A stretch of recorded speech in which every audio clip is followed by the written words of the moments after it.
ஜெயசுதா அவர்கள்.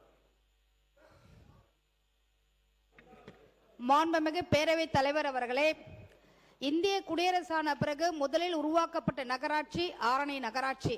ஆனால் அந்த ஆரணி சட்டமன்ற தொகுதியில் இதைவரை ஒரு கலைக்கல்லூரி கூட இல்லை.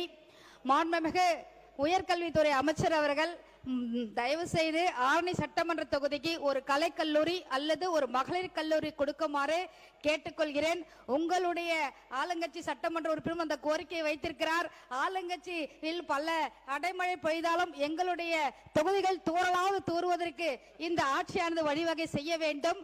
அது மட்டுமல்ல, ஆரணி தொகுதியில் கிட்டத்தட்ட 3 ஸ்கூலுக்கு அப்கிரேட் செய்ய வேண்டிய உள்ளது.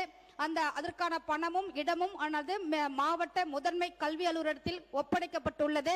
அதனால அறிவார்ந்த பள்ளி கல்வித்துறை அமைச்சர் அவர்கள் இந்த உத்தரவை கொடுத்து ஆரணி சட்டமன்ற தொகுதியில் உள்ள ஸ்கூலுக்கெல்லாம் அப்கிரேட் 3 ஸ்கூல், அதுல குறிப்பாக தேவிகாபுரம் ஊராட்சி, அதே மட்டுமல்ல மேல்நகர் ஊராட்சி, கடுகுனூர் ஊராட்சியில் கண்டிப்பாக கொடுக்குமாறு தயவு செய்து கேட்டு தங்கள் வாயிலாக கேட்டு அமர்கிறேன். வைத்தியலிங்கம்.